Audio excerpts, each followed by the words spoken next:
നമുക്കൊരു 2 മിനിറ്റ് കൂടെ വെയിറ്റ് ചെയ്യാം. 1-2 പേർക്ക് കയറാനായിട്ടുള്ള ടെക്നിക്കൽ ഇഷ്യൂസ് ഉണ്ട്. 2 മിനിറ്റ് നമുക്ക് സ്റ്റാർട്ട് ചെയ്യാം.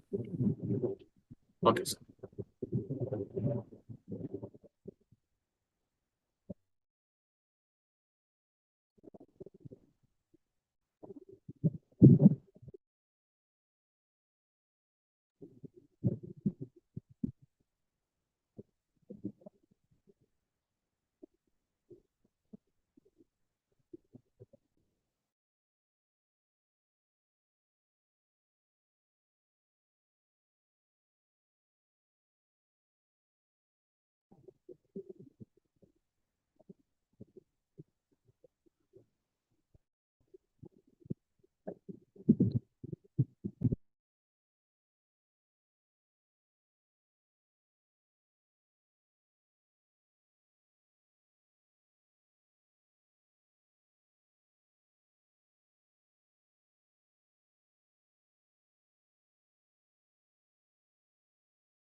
Yes, Joe.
Good evening to all.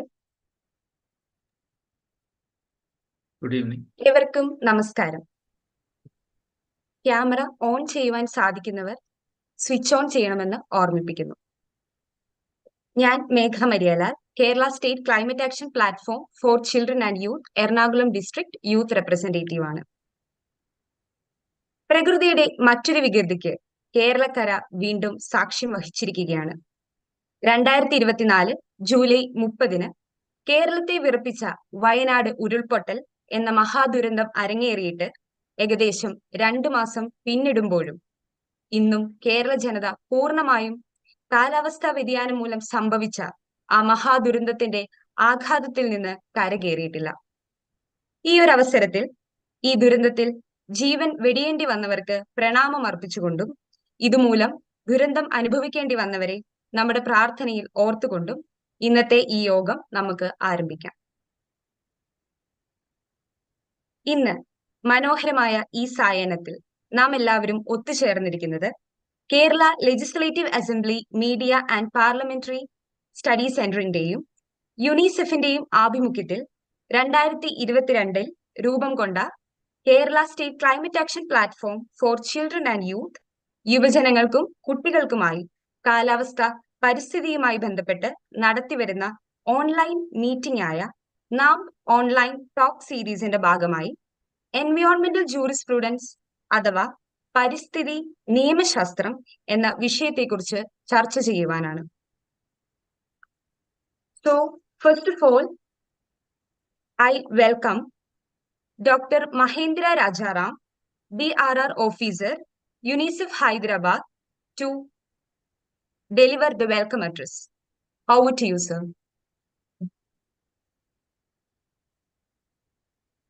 Good evening to one and all.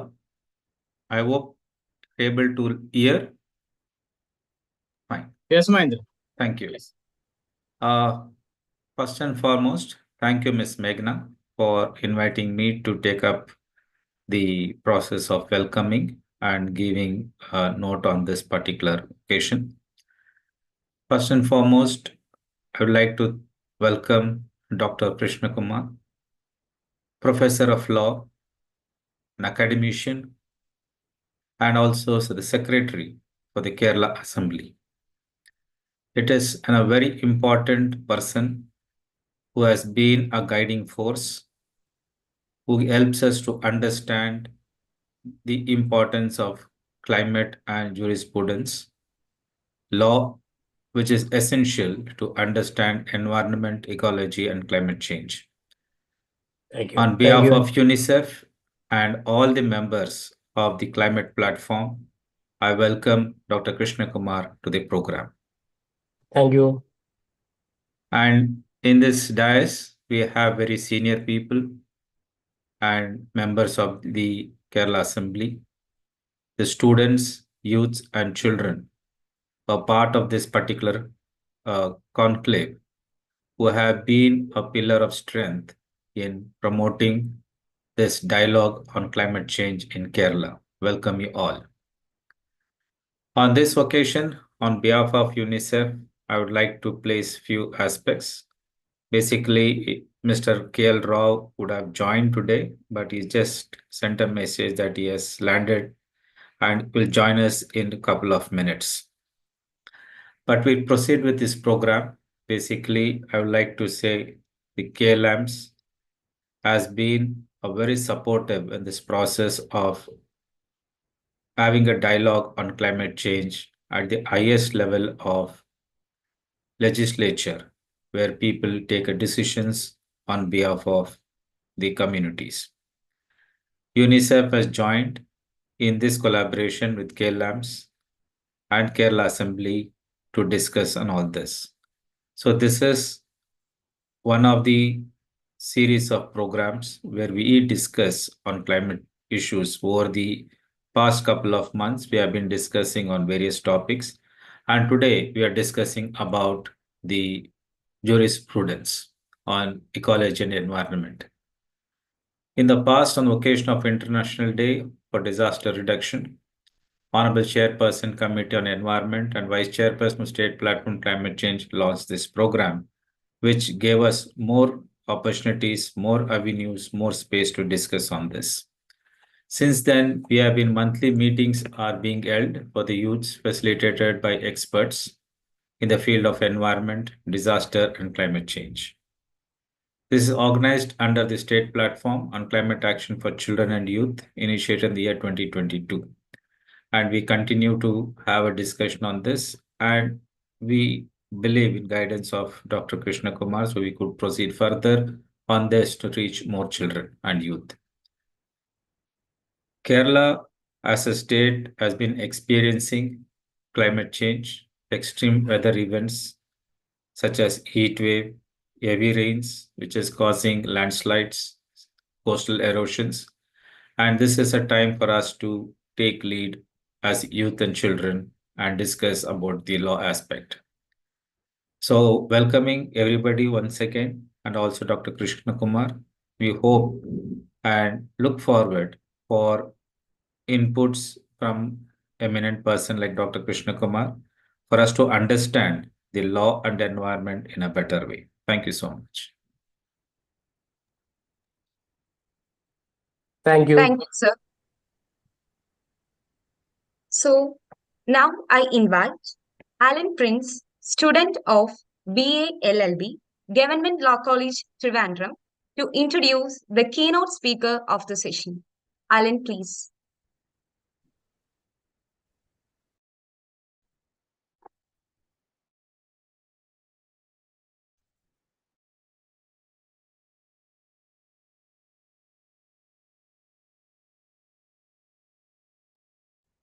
Alan,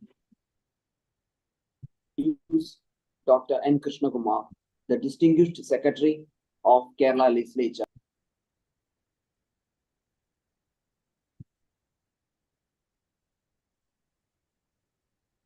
Alan, we cannot hear you. Alan, Please go ahead. Okay.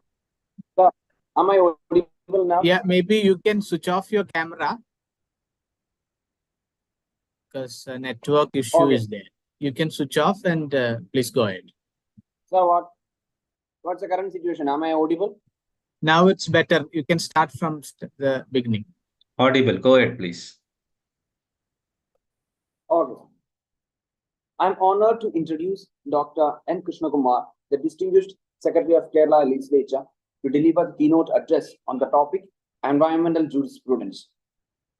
Dr. Krishna Kumar's exceptional career as an academician, legal expert, and philanthropist has left lasting impact on both law and education. His extensive experience include serving as a faculty member at the Institute of Management in Government and as a principal of Government Law College, Kozhikode. As a practicing lawyer at the District Court of Vanchur and the Kerala High Court, he has also authored several significant work, including human rights, violation in police custody, Code of Civil Procedure, with a foreword by Justice B.R. Krishnaiah, and international law and human rights. These contributions have greatly shaped the legal landscape of Kerala. I am particularly honored to introduce Dr. Krishna Kumar today, as I had the privilege of being his student. His dedication to education and philanthropy, combined with his profound legal expertise, make him the ideal speaker to enlighten us with his insight and perspective. We eagerly wait for an inspiring, thought-provoking session. And over to you, dear sir.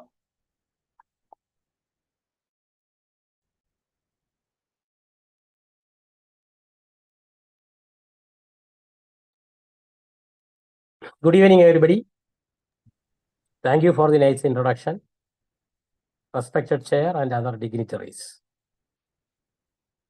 The topic of today's presentation is environmental jurisprudence. Before going into the details, let us have a glance on the concept of environment and jurisprudence. What is environment? Actually, the word environment is derived from the root environ, which means to surround. To surround. That means environmental means something relating to our own surroundings. Then coming to the next term, jurisprudence. Actually, the word jurisprudence is derived from the root jurisprudentia. That has got two parts, juris and prudentia. Juris means law and prudentia means knowledge. So jurisprudentia means knowledge of law. So environmental jurisprudence means knowledge of law relating to surroundings.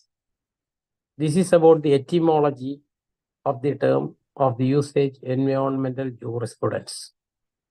I think we have got a conceptualization of the title of today's presentation, that is environmental jurisprudence. Coming back to the term environment. See, the word, the idea or the concept of environment has got two parts. One is biotic part and the other one is abiotic part. Actually, the word bio has got relation with the life, So biotic part of the environment means, and that part of the environment which is related to living organisms or living things. So abiotic part of the environment means that part of the environment which is related to non-living organs, non-living things. This living part, that is biotic part, can again be divided into two types or two categories. They are flora and fauna. Flora, as you know, that part of the biotic environment which is related to plants or plant kingdom. Fauna means that part of the biotic part of environment which is related to animal kingdom or animals. Here we will be dealing with mainly the biotic part, that is flora and fauna, how they are affected through environmental pollution and other things. The greatest threat to environment is nothing but pollution. Pollution can be of two ways.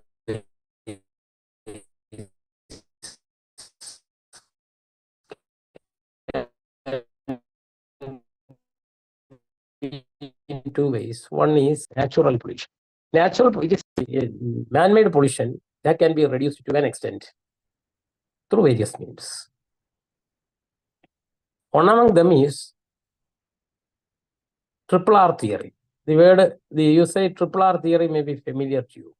That is, the things which will be hazardous, which will be dangerous to environment, they should not be used.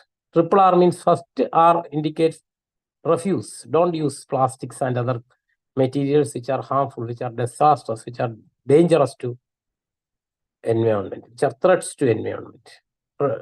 Refuse to use it. If it is necessary, you use it, but reduce it, reduce the usage. So refuse, reduce. And once you use some plastic or other some non-biodegradable substance which will be harmful to the environment, try to reuse it. Try to make use of it again. That is reuse. So that is called triple R theory. Refuse, reduce, and reuse. Anyway, coming back to the point. So the greatest threat, as I said earlier, is the pollution. Pollution can be in several ways. Let us categorize the pollutants and the pollution into 5 categories generally. First one is land pollution. We know the increase in the use of plastics and fertilizers. They are the greatest threat to land pollution. The use of plastic has increased so that it is creating a kind of insulation, plastic coating surrounding the Mother Earth. Similarly, indiscriminate use of fertilizers and chemicals, that is also causing threat to our environment. Similarly, coming to the second category, that is water pollution. As I said earlier, the indiscriminate use of fertilizers and chemicals in the soil, that is the superficial part of air, they are carried away by rainwater to river and sea, and the flora and fauna in the rivers are highly endangered out of it. So in addition to that, in sea also, due to oil spillage from boats and ships, this oil is causing a kind of a film or layer over the water surface, which makes the fauna inside the water, that is the fish inside the water, difficult to get oxygen. So they die, and that also is causing a kind of pollution to water. Coming to the air area, see, most of the effluence from the factories, they are causing 32 air or they are causing air pollution. Same is the case with other effluents like the use of CH4, that is methane. Methane is the major content of cooking gas.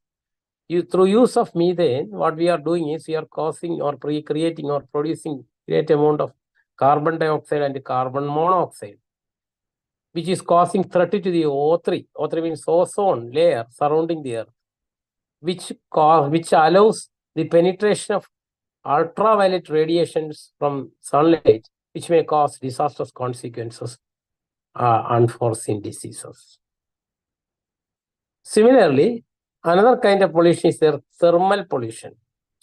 Thermal power plants are there, and in the thermal power plants, what they are doing is carbon is burnt, charcoal is burnt, and using the heat of the burning of charcoal or carbon, we are boiling water, and that steam coming out of boiling of water, that is used to rotate the turbines, and the magnet attached to the turbine, that is cutting the flux. So there's a process called magnetic or electromagnetic effect. See, when an iron bar cuts the flux means a line of force or magnetic force in a magnetic field. Magnetic field means when there are two magnets which are having two poles, north and south, when they are arranged like this, there is a flow of magnetic field between these two poles from north to south. When an iron rod is placed in between these two poles, and when that iron rod cuts or breaks the flux, a kind of electricity is created in it. And that is the process through which electricity is produced in thermoelectric plants. Use of carbon for boiling water, that is also causing pollution to atmosphere. When you come to the last category, that is nuclear pollution. What is nuclear pollution? In nuclear reactors, generally what is done is uranium-238, that is an isotope of uranium. Uranium-238 is bombarded with a neutron. When uranium is bombarded with a neutron, we get it barium, krypton, and 3 neutrons, along with the tremendous amount of energy also. These 3 neutrons are hitting or bombarding or attacking 3 more uranium nucleus, thereby creating 9 neutrons. See, each bombard is causing 3 neutrons, and these 3 neutrons can create 9 neutrons. And those 9 neutrons, again, when bombarded against uranium nucleus, they cause 27 neutrons. And 81, again 81, and the 243, and like that, the process goes on. And along with that, tremendous amount of energy is created. But when the nuclear reactor becomes ineffective or defunct, or when it is not functioning properly, there is every chance of escape of neutron out of the reactor, which may cause again problem to the environment.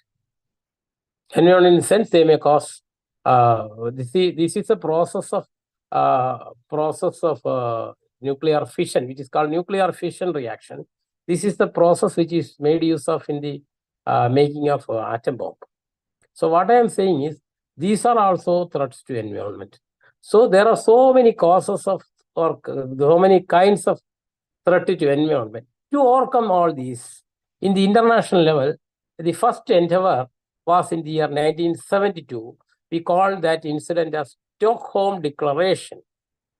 It was held in Stockholm, and in that Stockholm Declaration, 26 principles were enunciated. Moreover, an idea called sustainable development was also formulated in this conference. We call it UN Conference on Human Environment in 1972. Actually, the date of beginning of the conference is 6th June. So we celebrate that day, 6th June, as the World Environment. So as I said earlier, the idea of sustainable development was framed in this conference. What is sustainable development? Sustainable development says, for the development of society, no doubt we want industrial development. So industrial development is the backbone of development of economic development of every society. When we concentrate on industrial development, what is happening is, when we concentrate on the development of industry in a state or in a nation, we may have to destroy and disturb the environment. When an industry is established or functioning, what is happening is the effluence from the factory that is causing threat to environment. So industrial growth means destruction of environment. They are indirectly proportionate. Indirectly proportionate means when one it increases, the other decreases. When one decreases, the other increases. If the industrial development is supported, we have to pay for environmental pollution. So the idea of sustainable development is what it does say is, we should develop the industries, we should develop the industrial process of a nation, but that should not be at the cost of the environmental pollution. Both industrial development and environmental pollution, both of them should go hand in hand. They should go hand in hand means one should not be disturbed at the cost of the other. That idea is called sustainable development. This idea of sustainable development was given shape to for the first time in 1972, that is in the Stockholm Declaration. Later on, 20 years after that, an important incident took place, that is, as you know, that is called Earth Summit. Yes, Earth Summit. That is also called Rio de Janeiro Conference. That conference was held in Rio de Janeiro from 3rd to 14th June 1992. That was also an important milestone in the development of environmental jurisprudence. Then next important international incident is 2002 incident. That is World Summit on Sustainable Development. World Summit on Sustainable Development was held at Johannesburg, where after 10 years of the Rio de Conference, the idea of sustainable development was reaffirmed. Summit's plan of implementation is a 71-page document that is intended to set the world's environmental agenda for the next 10 years. And it is expected to be a model for the future international agreements in the international sphere. Then let us see the impact of Stockholm Conference. See, as I told you earlier, the first endeavor was in 1972, in that international event, Mrs. Indira Gandhi, the then Prime Minister of India, attended the conference on behalf of the nation. By getting energy by getting inspiration out of that participation, she has given shape to two important legislations. They are Water Prevention and Control of Pollution Act 1974 and Air Prevention and Control of Pollution Act 1981. So these were the major contributions of the participation of International Conference, 1972 conference. Anyway, after the Stockholm Conference, a special body called UNEP, United Nations Environment Program, was constituted within the UN Secretariat to stimulate, assist, and coordinate the international efforts in the field of environmental protection. Similarly, in 1983, United Nations set up an independent body, the World Commission on Environment and Development. Actually, that body is headed by at that time on Brundtland, the then Prime Minister of Norway, and he formulated the policies on environment and development. That is also another milestone in the development of international environmental jurisprudence. Based on, as I said earlier, based on the international documents, we have enacted several laws. Two of those legislations I mentioned earlier, the Water Prevention and Control of Pollution Act 74. Similarly, the Air Prevention and Control of Pollution Act 1981. See, these two legislations, they stipulate the development of a national and state level bodies for protection of environment. We call those bodies as pollution control boards. In the state level, there is a pollution control board. In the central level also, there is a pollution control board. Because of lack of time, I am not going into the details of those boards and their functions. Anyway, these legislations give power to give instruction for ensuring standards for emission from automobiles and factories. So now there are some standards fixed by the government mechanism for controlling the industrial concerns with regard to emission or carbon emission. Then another endeavor in the field of environmental protection in the national level is the Environment Protection Act 1986. So actually, Government of India enacted this legislation, Environment Protection Act 86, after the Bhopal incident. See, before that, there were so many endeavors, but none of them found result in the form of legislation.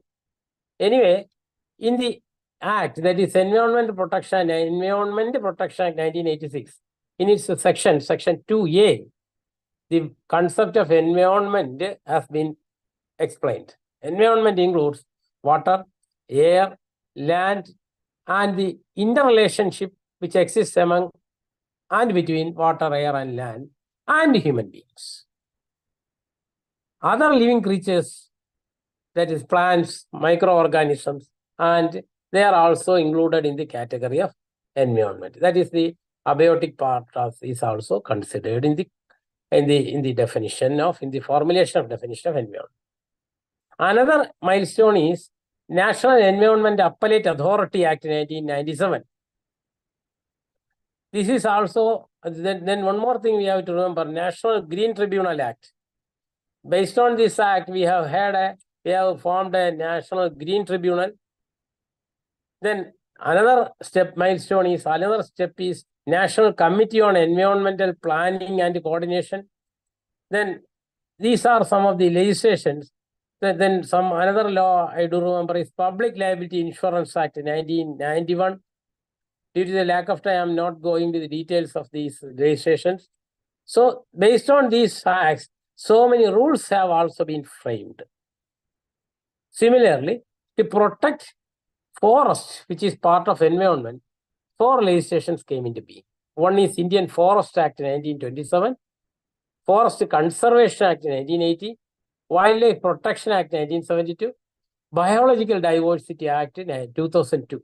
These are also some legislations in the field of environmental protection. Due to the lack of time, as I said earlier, I am not going into the details of that. Now coming to the paramount law, the fundamental law, the basic law, that is Constitution of India. See, the Constitution of India in its Article 48A, 48A is a directive principle, you know. It was inserted into the part, that is part 4 of the Constitution, and it says, inserted means later on it was amended and added in the year 1976, that is through 42nd Amendment. And this article reads, the state shall endeavor to protect and improve the environment and to safeguard the forests and wildlife of the country. So it is the duty of the state, it is the duty of the nation to protect the environment. Not only the environment, the part of it like forest and other related areas. Similarly, part 4A, that is Article 51 capital A, within bracket small a to small k, among these provisions, these articles, there is a specific article, as you know, which is meant for environment protection. That is Article 51 capital A within bracket G. That is in Part 4A of the Constitution. Fundamental duties. That article casts a duty on every citizen of India, and it states like this: it shall be the duty of every citizen of India to protect and improve the natural environment, including forests, lakes, rivers, and wildlife, and to have compassion for living creatures. So it casts a duty on every citizen to protect environment. Similarly, Article 21. Article 21 is perhaps the most important article in the Constitution, which has been considered, which has been touched by the Apex Court, that is Supreme Court, many a time. Article 21 is protection of life and personal liberty. That is familiar to all of you. No person shall be deprived of life or personal liberty except according to the procedure established by law. That article has been given many dimensions, various dimensions by the Supreme Court. And for one among them is a very important very important ruling. That is Rural Litigation and Entitlement Kendra versus State of Uttar Pradesh. That is a famous case. In that case, Supreme Court ordered the closure of certain limestone quarries, causing large-scale pollution and adversely affecting the safety and health of the people living in the area. That is supposed to be a very important ruling in the area of environmental protection.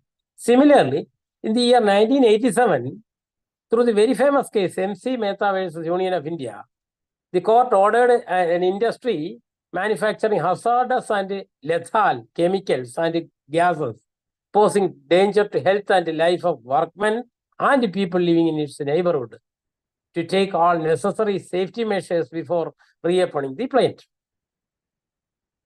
of the factory. In an attempt to maintain the purity and the holiness of River Ganga, the tanneries, leather tanneries, the tanneries polluting the sacred river were ordered to be closed down. So through this decision, Supreme Court and High Court, they were trying to encroach into the territory of executive and thereby trying to protect the environment. There is a famous concept, there is a famous doctrine called public trust doctrine. What is public trust doctrine? We, the people, we are entrusting the duty of protecting environment to the state, that is to the nation. We are trusting the nation and giving the power to the nation. That idea, that public trust doctrine has evolved through very famous case, MC Mehta versus Kamal Nath. That decision, that decision states that certain common properties such as rivers, forests, seashores, and the air are held by government in trusteeship for the free and impeded use of the general public. Granting lease to a motel located at the bank of the river, a particular river, would interfere with the natural flow of the water, and that the state government had breached the public trust doctrine. That was the dictum of the court in that decision. Similarly, several movements, the most important among them is movement among Narmada Valley project, that is quite familiar to all of you. Similarly, the famous Mullaperiyar Dam issue, that is also quite known to all of you. Similarly, movements among the pollution of river Chaliar, that is also familiar to the participants. The famous or notorious endosulfan incident in Kerala, Kasaragod, that is also quite familiar to all of us. So through these endeavors, these struggles and decisions by Supreme Court, and also the legal provisions contained in the various statutes, as I have mentioned, and the constitutional provisions, we were struggling much. We were doing a lot for the betterment of our environment, for the protection of our environment, for the preservation of the environment. Still, it would be better, I think, to quote some of the international best practices which we can adopt in our nation also for improvement of environment.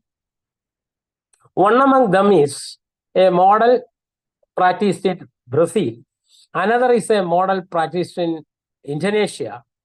And the next one is a model practiced in Germany.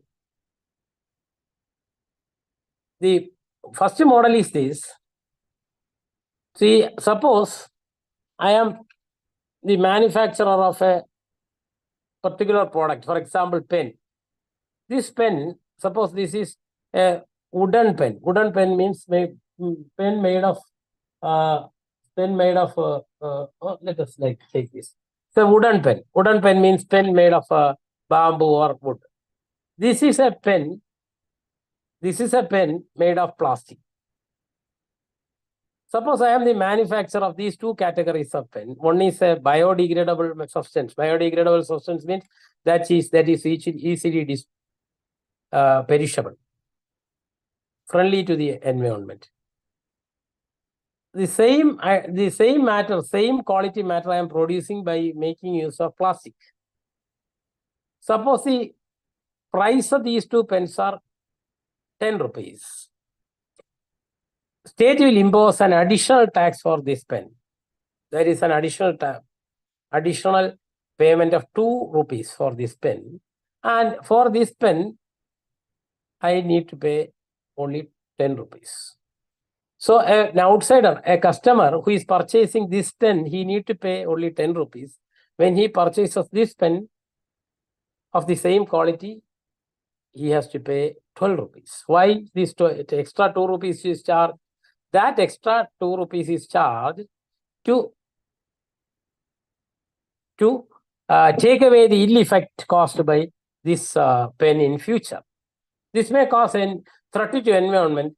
That for that I have to pay extra 2 rupees. Naturally, people will be inclined to move towards this pen, that is biodegradable pen, eco-friendly pen, and naturally this product will vanish from the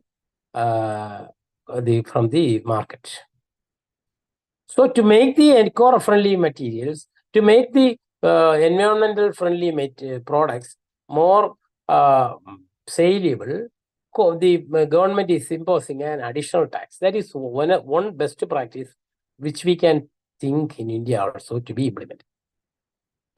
Another model is also relating to fiscal policy, that is tax policy. Suppose an industry is established in a particular industrial zone or industrial area. Government will, or governmental mechanism will observe it, watch it. If it is not causing, so if it is causing threat to environment in a larger scale, government will impose high rate of tax, and sometimes they will be black market in the sense they will be included in the blacklist. If it is not causing much pollution, it is given a grade called red ribbon. What does it indicate? Red ribbon indicates that in future this will be closed. This industry will be closed because it is causing pollution beyond the prescribed limit. If it is causing lesser pollution, if the factory is not producing high effluence or severe threat to the, not causing much severe threat to the environment, that will be given green belt. Green belt means they need to pay only a nominal amount of tax to the government. When it is not causing any kind of environmental threat, when it is not causing any kind of environmental pollution, then they will be provided golden ribbon. Once they are given golden ribbon for a period, for a limited period, they need not pay tax at all. Moreover, the government will give more subsidy if the industry is taking loan from banks. So this is also a best policy or best practice we can think of being implemented in India also. Another incident is very interesting. That idea I have got from a person who has come from Germany to my legislative assembly. while she was attending the Law Kerala Sabha, she presented her her view of protecting environment, and she presented the model from Germany. What is that model? See, in Germany, what they are using is, if they have to use plastic for some purposes, water carriers, water bottles. For that, we cannot use paper bottle carriers. Certainly, we have to use plastic bottles. But in the plastic bottles, there may be some emblem or something like that. If after drinking the water, if a person throws away the plastic bottle, the school-going children, they can collect the bottle. There are some bottle collectors. Bottle collector means a machine. In that machine, he has to show that brand, that label against a particular scanner. And when the scanner scans it, the money which is corresponding to the cost of this bottle will come to the account of the child. There the children are having bank accounts, So that QR code, that is called not label, that is called QR code.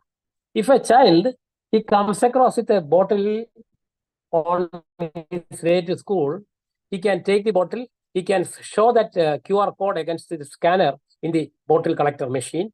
On reading that, naturally an amount will come to his account. A small amount. Still, it will be a kind of motivation to the students. After that, he has to put the bottle in the in that collector. That is that bin collector, collection bin. That is also a good replicable model which we can thought of being implemented in India. So I have been explaining only a few of the models which we can think of being implemented. Then let me come to the concluding part of my presentation. I told you there were so many ideas, so many principles, so many theories which were developed by our nation, by our Supreme Court and the High Courts through several decisions. One among them, as I said earlier, is public trust doctrine. That is, public is entrusting the duty of protection of environment to the government, to the governing mechanism. Second is polluter pays principle. What is polluter pays principle? One who is causing pollution, he has to pay for it. He has to make good the loss. He has to compensate for the loss caused to the environment. Another principle is also there. That is called a precautionary principle. What is precautionary principle? Actually, the idea of precautionary principle is based on a concept called prevention is better than cure. See, we can eliminate the effect of, we can reduce the effect of, we can destroy or annihilate the ill effect of environmental pollution, but it is better to avoid the pollution. Prevention is better than cure. That is the most important policy. That is why I said earlier, we should adopt the triple R theory, triple R policy. That is, as far as possible, we should try to refuse to use the non-biodegradable substances. If at all it is necessary, that is, as I said earlier, sometimes we have to use water bottle. See, we cannot carry bottle in paper-made bottles, it is very difficult. So we may have to resort to that. But that bottle, we should try to reuse. While using the bottle, again, there are some other environmental and health issues that is there. We have to step aside those pitfalls also. Anyway, we should try to reuse it. Then, so as far as possible, refuse to use it. If it all necessary, reduce the use of it. And if once you use it, try to reuse it. We can make use of the bottle after a certain number of times usage. It may be difficult for being continued to be used. In that case, what we have to do is, we can use the material for making road, Now, recently, some new technologies are being emerged. The new technologies are emerging. We can make bricks, plastic-made bricks as well as plastic-made stones, which we can use for construction building. These kinds of new technologies are emerging. So we have to think about that. So with this, let me try to conclude. The thing is that we should try to reduce the use of plastic and other by non-biodegradable substances instead of blaming them. That is the best policy. So we should try to reduce castigation, severe criticism against the use of plastics. Instead of that, we should be a model. We should try to minimize the use of non-biodegradable substances. So pollution is not the issue. Pollution is not the it should not be the goal. Solution should be our goal. So we should give more importance to solution rather than pollution. With this humble request, let me conclude my speech. Thank you very much. പരിസ്ഥിതി നിയമശാസ്ത്രം എന്ന വിഷയത്തെക്കുറിച്ച് വളരെ ലളിതമായി മനോഹരമായി പറഞ്ഞു തന്നതിന് doctor N Krishnakumar സാറിന് നന്ദി അർപ്പിച്ചുകൊള്ളുന്നു. Thank you sir. Thank you. So all of you please know the feedback form has been posted in the chat box. So please do fill it. അടുത്തതായി ചോദ്യോത്തര വേളയാണ്. ഈ സമയം നമ്മുടെ ചർച്ചാ വിഷയവുമായി ബന്ധപ്പെട്ട സംശയങ്ങൾ പാർട്ടിസിപ്പൻസിന് ചോദിക്കാവുന്നതാണ്. It's open for the question answer section.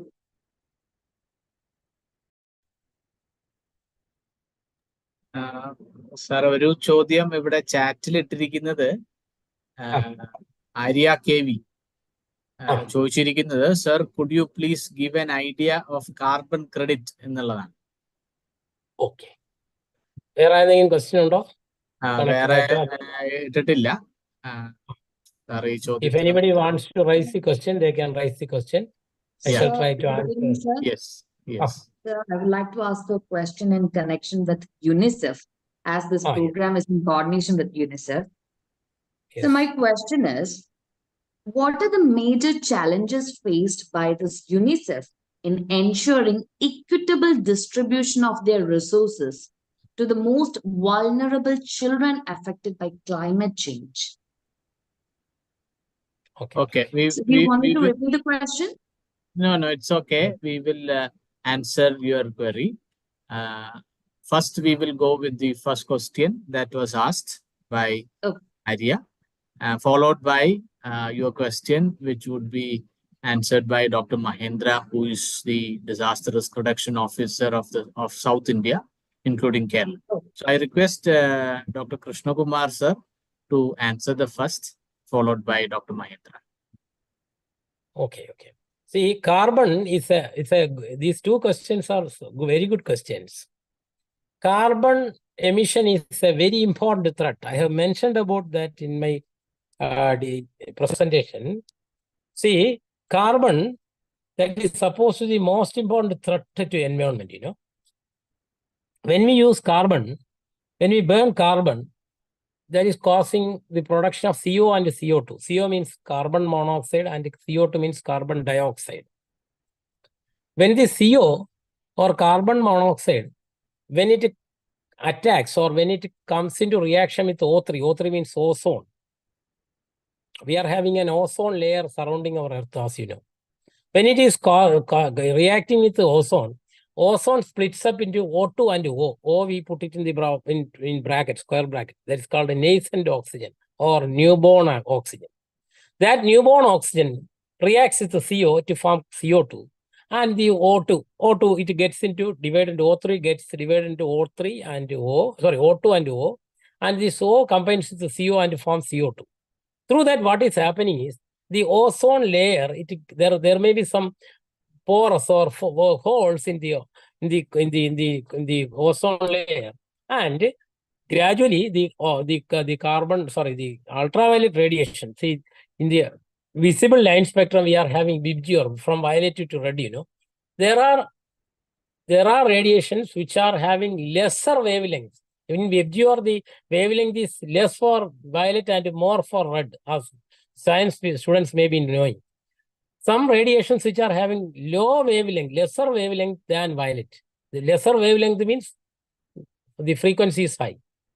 Those radiations that may penetrate, or better say, they may pass through these holes in the ozone layer and may cause disastrous consequences. That may be the reason why US President Obama once said, Indian people are causing threat to environment. How Indian people are causing threat to environment? In India, we are mostly using cooked food, For cooking, we are burning CH4. CH4 means methane, an alkane. First alkane in the first member of the alkane series in organic chemistry. That CH4, when it burns, it changes into carbon dioxide or carbon monoxide and water. This water is also a problem. Burning steam, when water gets turned into steam, that is also causing, that is also increasing the heat of the environment or the atmosphere. That is also there. Anyway, so we have decided to reduce the use of carbon. But there are some countries which are using carbon at a higher rate, like US and all, developed countries.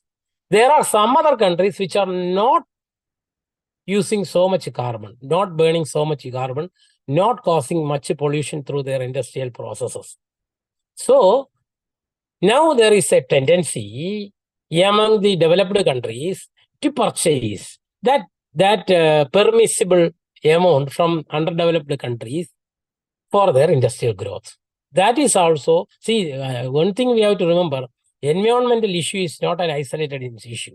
It is not at all connected with a particular nation only. It is a world issue.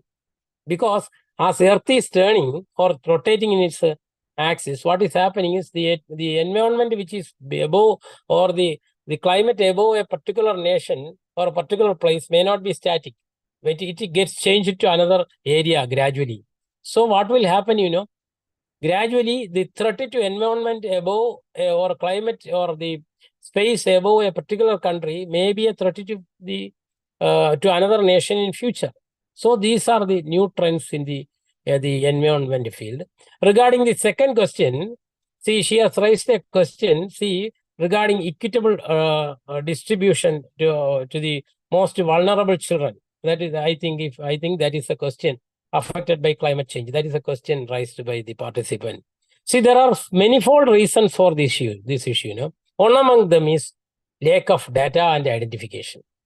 Identification is the most identifying the most vulnerable children, such as those in remote or conflict-affected areas, is very difficult. This is due to inadequate data collection and a reporting system. So this hinders the targeted resource allocation. That is one reason. Another reason is lack of political will and lack of good governance. Complexity of needs is another issue to be addressed. Vulnerable children are not only affected by climate change, but also by some other issues like poverty, lack of education, and poor health care. All these are some of the issues. Addressing these multiple issues, we can address the issue. So anyway, this issue of environmental protection is not an issue which is to be addressed from a single platform. We have to address the issue from various platforms: scientific platform, legal platform, ethical platform, and like that. Anyway, thank you once again for the persons who have shooted their question. And again, thanks for the organizers for giving me the opportunity. With these humble words, let me conclude. Thank you. Thank you, sir. Mahendra, if you're there, if you want to add anything regarding UNICEF's response. Yes. I think the question was equitable distribution. Yeah. Am I right? Yes. Yeah. Yes. Well, in what context you're asking, I'm not sure, but I would like to place in terms of UNICEF, we have 6 core sectors and 3 pillars where we need to integrate these 3 pillars such as equity, gender, and inclusiveness in all these 6 sectors, which are education, nutrition, health, wash, and child protection and social protection. And other 3 cross-cutting topics are disaster management and climate change, then communication advocacy partnership, and we have behavior change communication. So these are the 9 development initiatives, programs, and we have institutions or units such as resource mobilization unit and operations and support staff. So organization as this equity as one of the main agenda that we need to imbibe into our work, which are also on gender issues and also inclusiveness. In terms of UNICEF working across the 13 offices in the country, we are classified into A, B, and C states. C states are basically working on upstream interventions, which would involve policy, advocacy, evidence building as such, which includes Chennai, Hyderabad, Bombay, and Gujarat.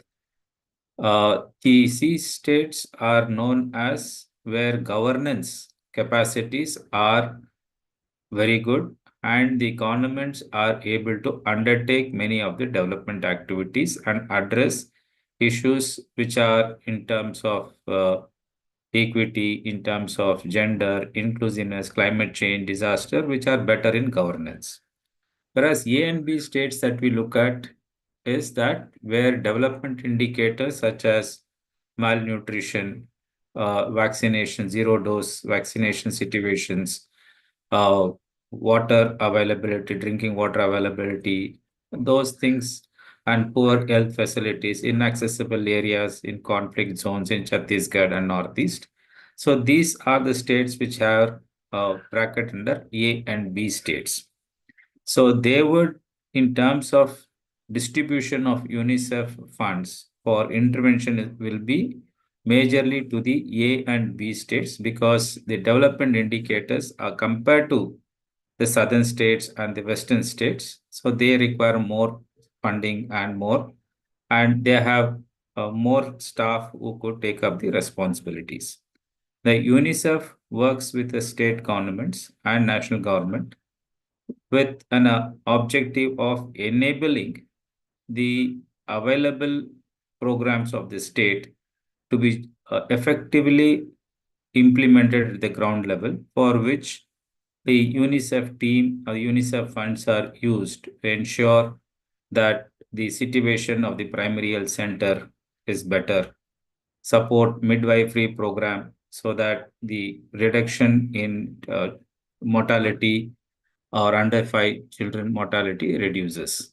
So this is where we're looking at where how we distribute our funds so that there is a equity issues is addressed. And majority of these programs are they also further classified into, for example, areas that they need to work. For example, they will be working in Hyderabad field office, they'll be working in Kalyana, Karnataka region, which is most backward in Karnataka. The tribal areas of Andhra Pradesh and tribal across Godavari and Polavaram dams, where a lot number of tribals are there, the focus of intervention is there. When the schools, innovations, adult tinkering labs, which are set up in government schools where children can have access to these kind of facilities. In conflict areas in Raipur, Northeast, where situations are not good.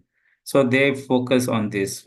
Example, UP, they talk about various health issues, women issues, and children issues in both Bihar, Jharkhand, and UP. They look into it.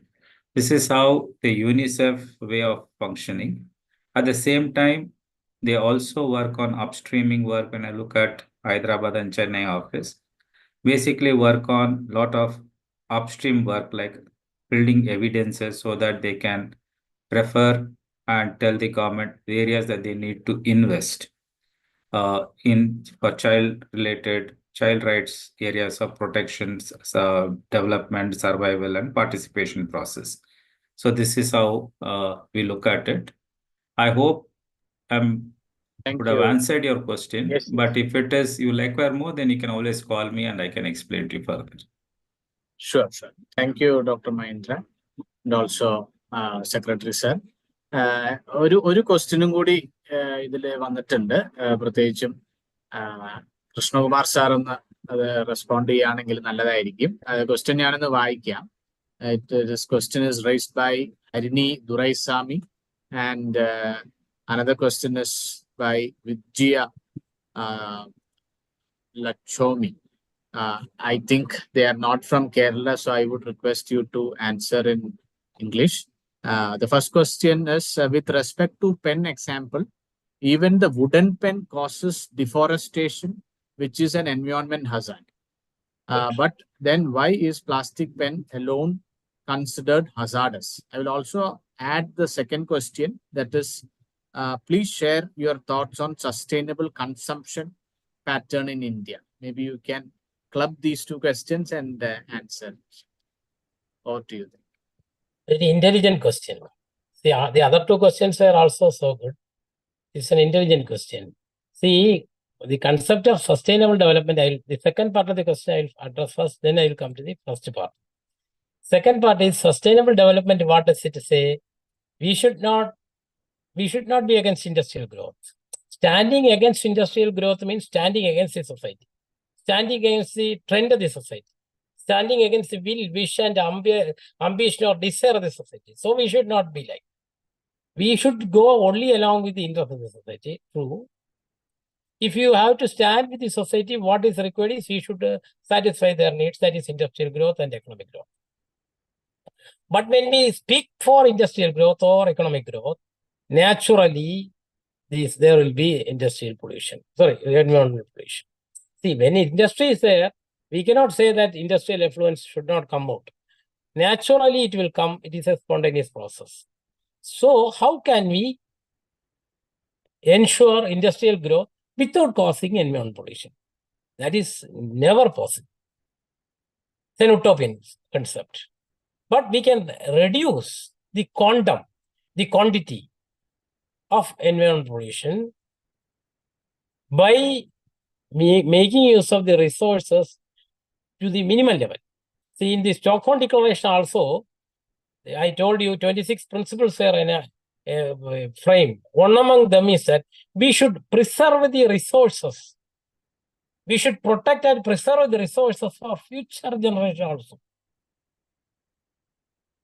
See, just like bees, they are saving honey for future, that is for you making use of it in the rainy season. We should preserve the coal, we should preserve the petroleum and other related products, which we get from the environment, so from the nature, and we should preserve them for our future generation also, future children also. So when we think about the future, we have to think about environment. When we think about the present, we have to think about industrial. This is the issue.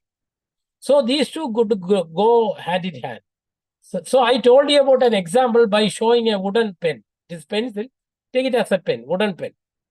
So the intelligent question raised by the person, I have forgotten her name. Anyway, that person, that's an intelligent question. So when we make use of wood, naturally forest will be destroyed.